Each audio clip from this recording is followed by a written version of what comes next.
1일입니다. 다들 알고 계시죠? 네, 한 분만 알고 계시는 것 같아요. 제가 한번 물어보겠습니다. 빠릅니까? 어떻습니까? 빨라요? 그렇다면 여러분들은 벌써 6월이라고 생각되어집니까? 이제 6월이라고 생각되어집니까?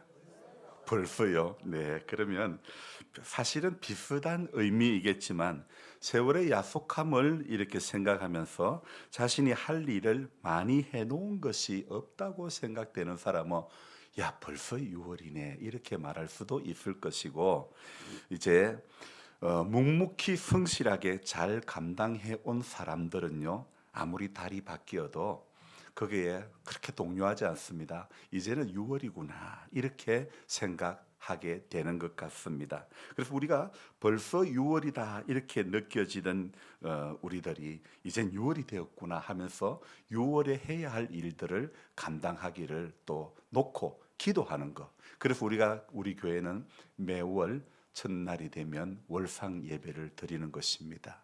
여러분, 왜 월상 예배를 드립니까? 우리가 작정하고 예배 드리고 믿음으로 한 주간 살아가겠노라고 결단하지만 한 수요일쯤 되면 시들시들해지니까 수요일 저녁에 나와라 이래가지고 수요 예배를 드리는 거고요. 또 이렇게 한 달을 잘 살다 보면 새벽 기도도 뜸해지고 다리는 가는데 어디게 안 믿는 사람이요, 요새 누가 기도하러 안 오제 이야기를 다 하시는 거예요. 왜냐하면 발자국 소리, 매일 지나가는 그 발자국 소리를 안 믿는 분이 다 듣고 다 보고 계시더라고요. 그래서 요새 누가 새벽 기도 안 오시지? 누가 알아요?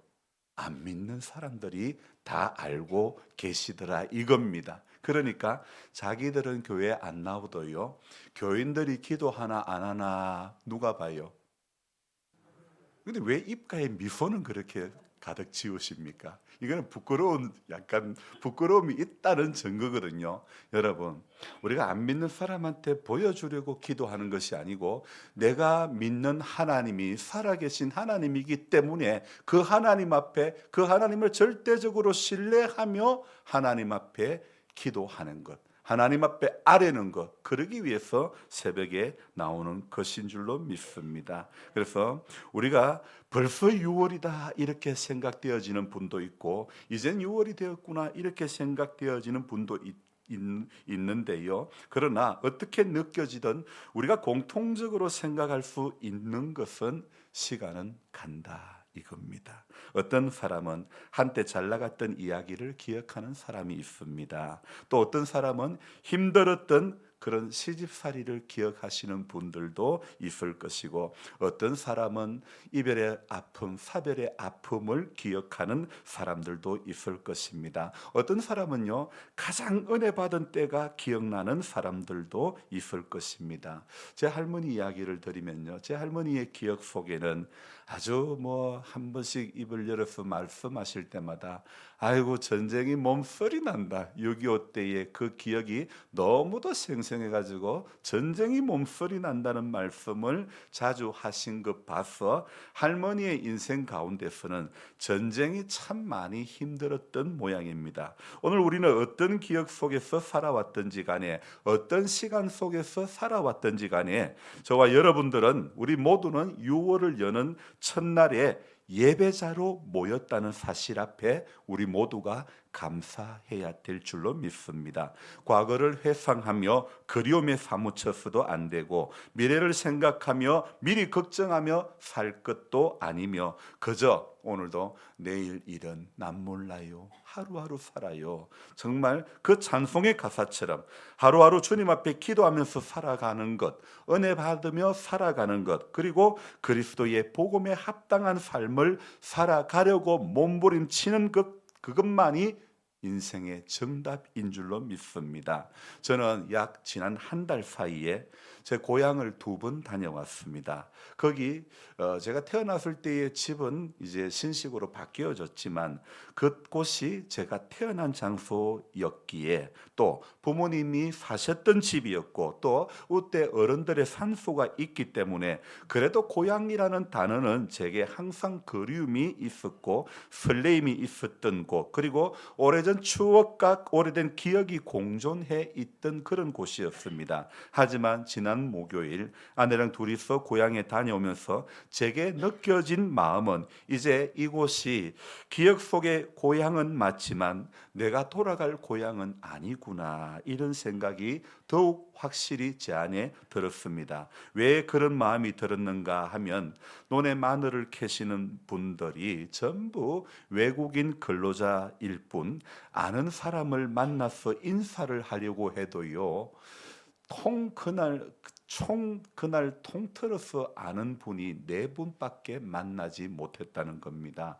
예전에 저희 성이 일가를 이루며 그 대소가를 이루며 살았던 마을이었는데, 그래서 가면 전부 다 아재고 할배고 그랬는데요. 그런데 이제는 보니까 저희 아버지 학렬에 계신 어른들이요, 딱 달랑 두 분밖에 안 계신다 이거예요. 그러니 예전에는 고향에만 가면 이곳에는 이 밭에는 누가 일하고 이 논에는 누가 일하고 이제 여기에는 우리 작은 집 아재가 계시고 이런 게 이게 다 보이고 이게 다 알았던데, 그래서 지나가면서 차를 세우고 인사하고 했는데요. 그렇게 묵묵히 수십 년을 제가 지켜본 바로는 그렇게 항상 그 자리에서 일을 하고 계셨는데, 그런데 오랜 세월 동안 그 땅을 일구며 사셨던 동네 분들, 친척 분들은요, 이제는 볼 수가 없더라 이겁니다. 고향 땅이지만 낯선 동네가 되어 버렸다는 거죠. 동시에 이런 마음이 듭니다.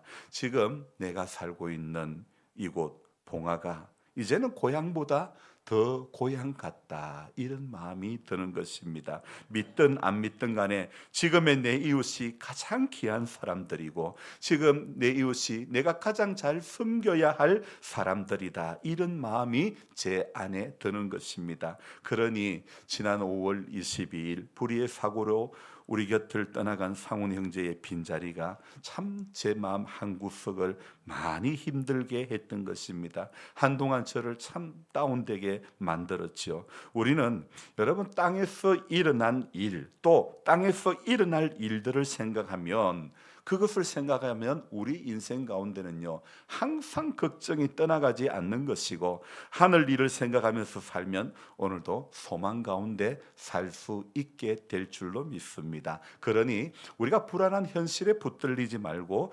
기도하면서 오늘도 하늘 평안에 붙들려 살게 되시기를 주님의 이름으로 부탁드립니다. 여러분 잘 아시다시피 대통령 선거를 앞두고 있습니다. 하나님께서 어떤 분을 세워주실지 우리는 알 수 없습니다. 그저 기도하면서 하늘 뜻이 이루어지기를 소망하는 것만이 정답입니다. 그러니 내일 월상 예배 때 여러분들이 나라 사랑하신다면 기도하시기 바랍니다. 분명히 말씀드립니다. 저는 성경 말씀 빼놓고 절대 진리가 없다고 믿는 사람입니다. 오직 성경만이 절대 진리입니다. 그러므로 그 어떤 사람도, 그 어떤 방송도 하나님 말씀보다 더 우위에 두지는 않습니다. 오직 성경 말씀만 우위에 두고 사는 사람입니다. 여러분 사람 말 들으면요, 사람 말이 다 솔깃하고 다 맞는 것 같아도요, 그래서 사람 말 따라가면 찾아오는 것은 실망밖에 없는 것입니다. 반면에 하나님 말씀을 들으면, 성경을 읽으면 어떨 때는 생뚱맞은 그런 사건도 나오고 어떨 때는 허무맹랑한 그런 사건이라 이야기라 느껴질 때가 있고, 어떨 때는 이게 틀린 것 같지만 그러나 분명한 것은 성경 말씀 따라가면 소망이 있다는 것입니다. 그래서 교회는요, 하늘 복음을 만난 사람이 땅에서 합당한 성도의 삶을 살아가려고 몸부림치며 결단하는 곳이 바로 교회인 것입니다. 또 그게 잘 안 돼요. 이곳에 나와서 회개하며 눈물 흘리며 돌이키기 위해서 엎드리는 곳이 교회인 것입니다. 그래서 교회는요, 예배당은 내가 납작 엎드리는 곳입니다. 바닷가 횟집에 가면 수조에 여러 종류의 물고기들이 움직이고 있습니다. 그 중에요, 광어나 도다리 같은 경우에 보면요, 두께도 얇지만 바닥에 바짝 붙어가지고 살살 움직이는 그런 물고기죠. 눈도 야들은 한쪽으로만 붙어 있어요. 어찌 보면 겁쟁이처럼 보입니다. 하지만 광어와 도다리 같은 물고기는 어찌 보면 야, 이 겁쟁이 같은 우리 모습이다 이런 생각도 해봅니다. 겁쟁이 같은 우리들이 하나님 앞에 바짝 엎드리는 인생이 될 때에 희망이 있는 것입니다. 인간 누가 세워져서 망하고 인간 누가 세워져서 흥하는 것 같지만 성도는요, 성경의 원리를 알아야 됩니다. 여러분, 과거의 이스라엘 역사를 보십시오. 왕과 개인의 역사가 하나님 앞에 범죄했을 때 이스라엘은 바벨론에 끌려가야 했었던 것입니다. 포로살이를 하고 말았던 것이죠. 출애굽은 했지만 원망하고 불평했을 때 광야 1세대 사람들은 다 가나안 땅에 들어가지 못했습니다. 하나님께서 예비해 놓으신 젖과 꿀이 흐르는 땅이라 할지라도 하나님의 방법대로 살아야, 하나님의 방법대로 행해야 그 땅에 들어갈 수 있게 되는 줄로 믿습니다. 에덴 동산도 마찬가지지 않습니까? 천만 가지 전부 다 좋은 것을 구비해 놓으시고 단 한 가지만 금하셨는데 인간의 마음은요, 천만 가지의 은혜에 만족하지 못하고 한 가지 금했던 것에 그만 눈이 돌아가고 말았던 것입니다. 그래서 뱀이 그들에게 말했을 때에 하나님과 맞장구 치며 하나님의 음성을 들으며 살아야 했던 태초의 사람들이 뱀의 소리에 그만 귀가 솔깃해지고 말았습니다. 무엇입니까? 그것 먹으면 하나님처럼 눈이 밝아진대. 이미 뱀의 소리를 들은 첫사람의 마음은 완전히 바뀌어지고 말았습니다. 여러분, 우리가 살고 있는 이 세상이 지금 하나님의 소리에 귀를 기울이지 않고 뱀의 소리에 더 많이 귀를 기울이고 있는 것 같습니다. 하나님의 음성은 성경을 통해서 우리가 듣게 되고 설교를 통해서 또 듣게 됩니다. 하지만 현대인들은 성경과 설교를 통해서 듣게 되는 하나님의 말씀을 너무도 가볍게 생각합니다. 꼭 들어야 할 말씀이기보다 그저 교양 수준의 말씀으로 하나님의 말씀을 평가절하하고 살 때가 너무 많다는 것입니다. 이미 다 알고 있는 말씀이라고 말씀 앞에서 교만해져 있는 것입니다. 어떤 청년이 예수님께 와서 묻습니다. 오늘 16절의 말씀이죠. 같이 읽어보겠습니다. 어떤 사람이 주께 와서 이르되 선생님이여, 내가 무슨 선한 일을 하여야 영생을 얻으리이까. 자, 오늘 이 마태복음 19장에 나오는 이 이야기는요, 재물이 많은 청년에 대한 이야기인데요, 이 본문은 마가복음 10장에서도 나오고 누가복음 18장에서도 이 본문의 내용이 나오고 있습니다. 그러니까 같은 사건을 마태나 마가나 누가가 동시에 기록을 하고 있는데요, 그런데 누가는요 어떤 청년이라 하지 않고 한 관리 이렇게 하고, 마가는 그가 어떤 사람이 그가 이렇게 이야기를 하고 있습니다. 자, 오늘 이 마태의 관점에서 먼저 생각해 보면 이 청년은요 어떤 사람입니까? 재물이 많은 큰 부자였습니다. 자, 누가는 청년을 관리라고 했는데요, 자, 이 세 곳에 마태복음 19장, 마가복음 10장, 누가복음 18장에 나오는 이 세 곳의 이야기를 저는 오늘 돌아가면서 이렇게 조금씩 인용하면서 말씀을 전하려고 합니다. 자, 이 청년의 질문이 무엇입니까?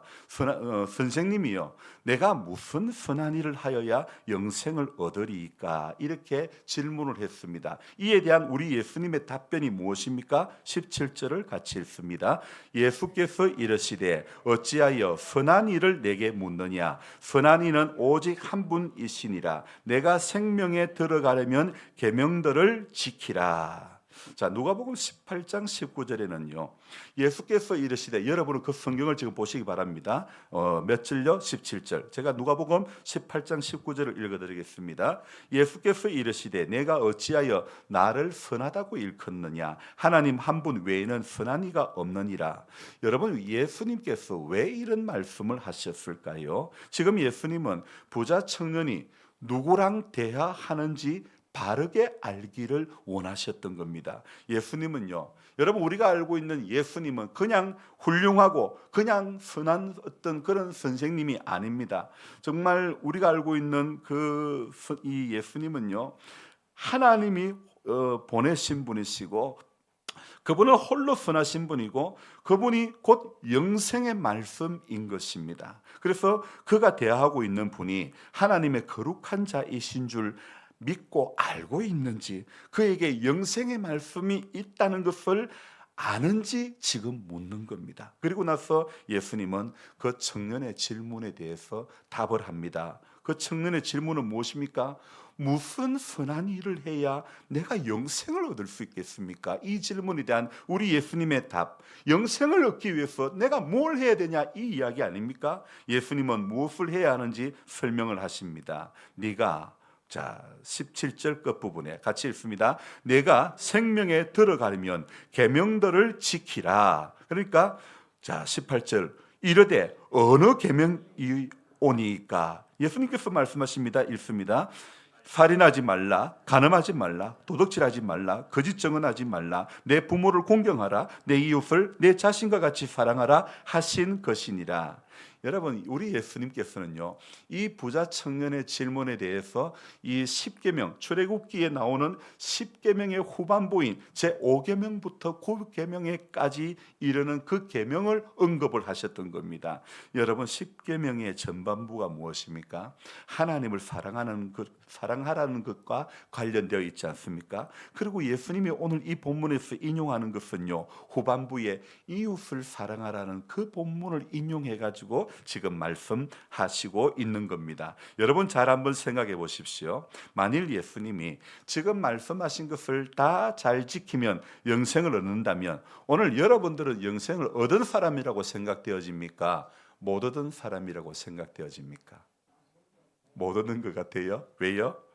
오늘 나는 살인하지 말라 그랬는데 마음으로 저 새끼 죽여버릴까 죄송합니다. 그랬던 마음이 우리 안에 얼마나 많이 먹었지 않습니까? 또 어떻습니까? 간음하지 말라 했지만은 참 우리가요 얼마나 영적으로 간음하고 또 그러고 도둑질하지 말라 했지만은 참 이게요. 저도 모르게 위치 이동시키고 싶은 마음들이 우리 안에는 있지 않습니까? 또 거짓 증언하지 말라 했는데 입만 열면 거짓말할 때도 얼마나 많고, 부모를 공경하라 했지만은 공경 못해서 부모님 기일 때마다 후회하는 것밖에 없는 것이, 어른들이 돌아가실 때마다 잘한 것보다도 못한 것 때문에 가슴 치는 우리들이 있지 않습니까? 그러니 우리가 어려서부터 교회 나와 우리가 이런 계명들을 배웠던 우리 성도님들, 살인, 간음, 도둑질, 거짓 증언, 부모 공경 이런 거 어려서부터 들어서는 알지만은 그러나 삶의 자리에서는 이게 몸부림치도 안 될 때가 많은 것 아닙니까? 자, 부자 청년은요, 참 십계명이라는 것은요, 어려서부터 너무도 익숙한 말씀이었죠. 유대인들은 보통요 어렸을 때에 구약 성경으로 교육을 받습니다. 그래서 이 부자 청년은요 누가가 말하기는 관리라고 말하는 거 봤을 때에는 이 청년은 종교적으로는 지도자급에 있었던 사람이라고 볼 수 있죠. 계명을 잘 따를 뿐만 아니라 주변 사람들에게 본이 될 정도였던 그런 사람인 것 같습니다. 그래서 그가 생각하는 것은 늘 해왔던 그것이 영생을 얻는 조건이라면 저는 충분합니다. 속으로 이렇게 말했을 것 같습니다. 이런 마음으로 청년은 이렇게 대답합니다. 20절 같이 읽어봅니다. 그 청년이 이르되 이 모든 것을 내가 지키었사온데 아직도 무엇이 부족하니이까? 누가는 어떻게 이야기했냐면 누가복음 18장 21절에 이것은 내 어려서부터 다 지켰나이다. 마태는요 이 모든 것을 내가 지키었사온데 아직도 무엇이 부족하니까? 참 이 부자 청년이 예수님이 말씀하신 것을 이미 마태나 마가나 누가의 기록을 보면 이미 이 청년은 잘 행해 왔다는 것을 알 수 있지 않습니까? 하지만 그가 기대한 영생, 즉 새롭고 신선하고 타락, 부패, 슬픔, 고통, 두려움, 죽음에서 자유로운 삶이 주어지지 않았다는 것을, 자기가 경험하지 못하고 있다는 것을 너무나 잘 알았던 것입니다. 한마디로 영생을 얻지 못했던 것이죠. 자, 하나님의 능력이 영원히 함께하는 삶, 이 모든 것을 자기는 다 지켜 행했지만 한 번도 주어진 적이 없습니다. 아직도 무엇이 무엇이 부족하다는 것일까요? 우리 예수님의 처방이 무엇입니까? 21절입니다. 같이 읽어봅니다. 예수께서 이르시되 내가 온전하고자 할진대 가서 내 소유를 팔아 가난한 자들에게 주라. 그리하면 하늘에서 보화가 내게 있으리라. 그리고 와서 나를 따르라 하시니. 자, 목요일 시골에 가다가요, 고향집에 가다가 고향집에 한 20분 가기 전에 구지라고 하는 대구 밑에 구지라고 하는 신도시가 있습니다. 그 신도시에는 빌딩들, 학원들, 병원들이 많이 생겼는데요. 거기에 사거리에 있는 병원, 한의원, 병원 건물, 메디컬 타운 중에 거기에 한의원의 이름이 아주 특이했습니다. 어떤 한의원이냐? 아마 그 한의원 원장이 오늘 이 본문의 말씀 마태복음 19장 21절의 말씀을 인용하지 않았나 그런 생각을 오늘 새벽에 해봤습니다. 한의원 이름이 온전입니다. 그럼 인용 붙여서 읽어보면 어떻게 됩니까? 온전한 의원, 온전 한의원. 참, 이름 너무 잘 지었다 이 생각이 드는 거예요. 온전한 의원, 온전한 의원. 어떻게 읽든 간에 참 이름은 잘 지었다 이런 생각이 드는 거예요. 너무나 멋진 이름이었죠. 자, 이분이 이 말씀을 보고 이게 한의원 이름을, 그래서 제가 한번 기회가 되면 당신은 크리스찬입니까? 이렇게 한번 질문해 보고 싶습니다. 마태는요, 네가 온전하고자 할진대 그렇게 말하지만은요, 누가는요 어떻게 표현하고 있냐면 네가 한 가지 부족한 것이 있다 이렇게 기록을 해놓았더라고요. 저는 표현은 다르지만은 의미는 같다고 생각합니다. 한 가지 부족한 것이 채워지는 것이 바로 온전이 아닐까요? 그래서 누가복음 18장 22절에 네게 아직도 한 가지 부족한 것이 있으니 내게 있는 것을 다 팔아 가난한 자들에게 나눠줘라. 그리하면 하늘에서 내게 보화가 있으리라. 그리고 와서 나를 따르라. 그럽니다. 부자 청년이 영생을 얻는 데 필요한 모든 것을 다 지켜 행했지만 누가의 기록에는 한 가지 부족한 것이 있다 이렇게 말했죠. 이 한 가지만 하면 영생을 얻을 수 있는 거죠. 마태복음에 의하면요, 예수님은 네가 온전하고자 할진대 가서 내 소유를 팔아 가난한 자들에게 주라 그렇게 말씀하셨죠. 이 한 가지를 채우면 영생을 얻는데 해야 하는 모든 일을 온전히 다 마치는 것 아닐까요? 이 한 가지만 하면 이 완전히 어려운 사람이 될 수 있다는 것 이야기 아닙니까? 여기에서 우리가 잠깐 질문할 게 있습니다. 왜 예수님은 부자 청년에게 이런 요구를 했을까요? 사실 이 부자 청년은 선하신 하나님 앞에서는 죄인입니다.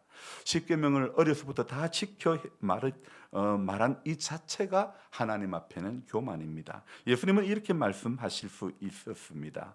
사람을 죽여야만 살인이 아니고 마음으로 형제를 미워하는 것도 살인이라고요. 간음하는 것만 죄가 아니라 여자를 보고 음욕을 품는 것만 해도 죄다고요. 이런 식으로 그 높은 하나님의 기준 앞에 사실은 그가 철저히 죄인이라는 사실을 지적할 수밖에 없었던 거죠. 그래서 예수님은 그렇게 말씀을 하면서 그의 마음을 지배하고 있는 것이 무엇인지를 알려주기 위함이라는 것입니다. 자, 오늘 이 부자 청년의 마음은요, 하나님 아닌 다른 어떤 것에 지배당하고 있다는 사실을 우리는 알아야 됩니다. 이것이 무엇입니까? 영생을 얻는데 치명적인 장애물이 무엇입니까?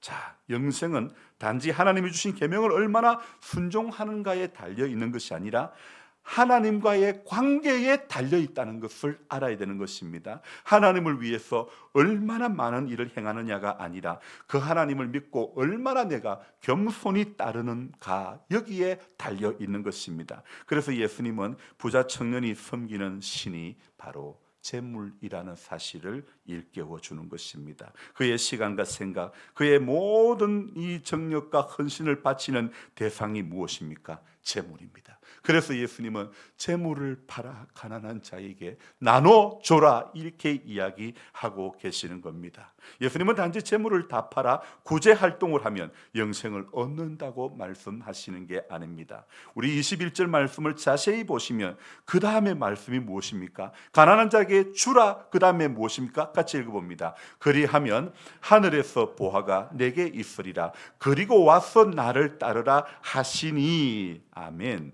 마가에서는요, 마가는 예수께서 그를 보시고 사랑하셨다고 말씀하고 있더라고요. 자, 부자 청년을 불쌍히 여기시고 재물에 끌려다니는 삶에서 해방되어 영생의 말씀인 주님을 따라가기를 요청하고 있는 것입니다. 지금 현재 네가 섬기는 신, 재물을 네 삶 속에서 몰아내고 나를 섬기라고 말씀하고 있는 것입니다. 그러면 하늘에서 내게 보화가 있으리라 이렇게 말씀하십니다. 여러분, 이게 바로 영생인 줄로 믿습니다. 하나님의 아들 예수 그리스도를 이 세상 그 무엇보다도 귀하게 여기는 그 마음, 예수님을 섬기기 위해 다른 모든 것을 그 발 아래 두는 것이 영생을 얻은 삶의 삶인 줄로 믿습니다. 그래서 이 요한복음 17장에 보면요, 영생은 이렇게 표현하고 있습니다.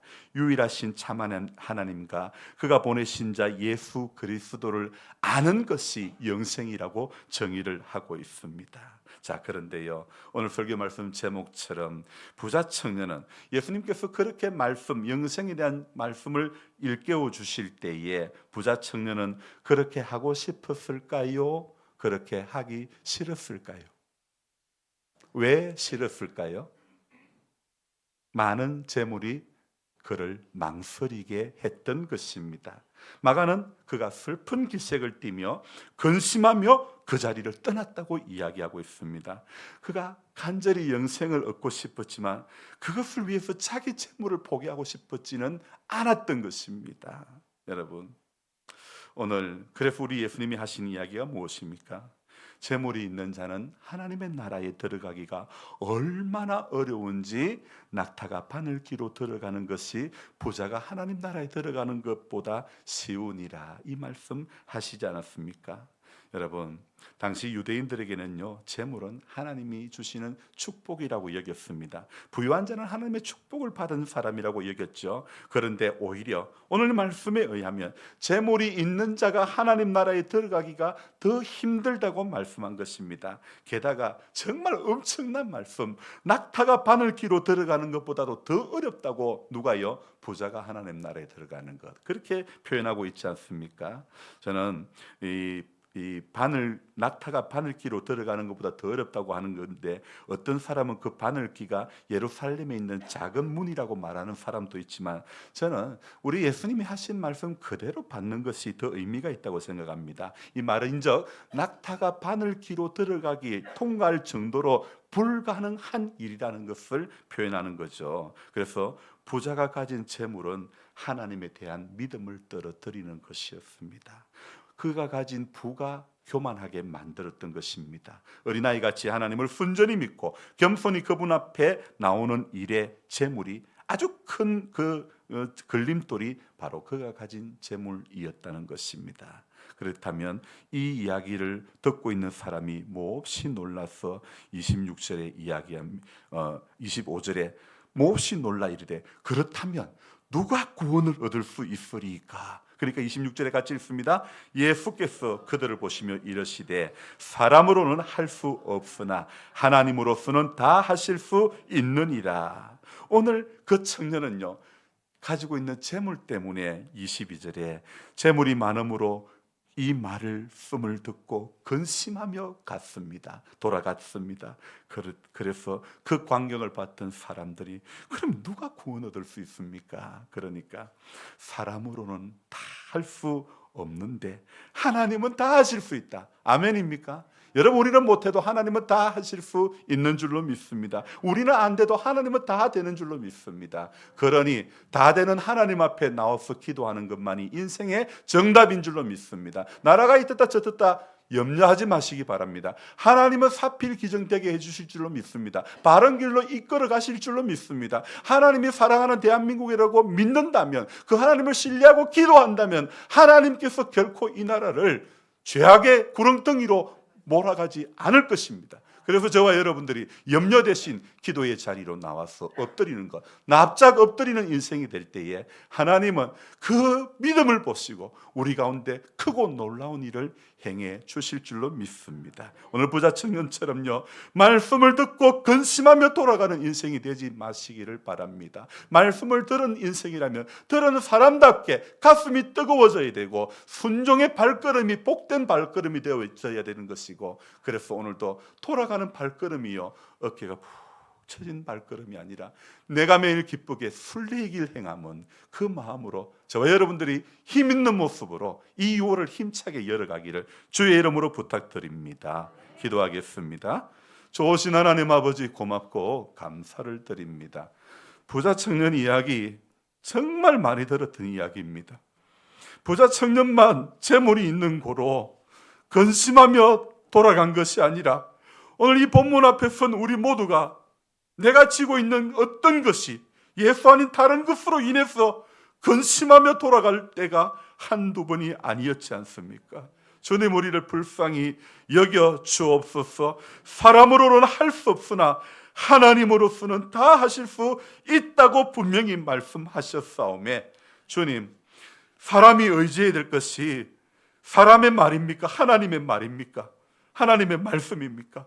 주님, 사람 말이 들어보면 다 맞는 것 같아도 결국은 사람 말 따라갔다가 다 망하고 넘어지고 시험 들고 마는 것입니다.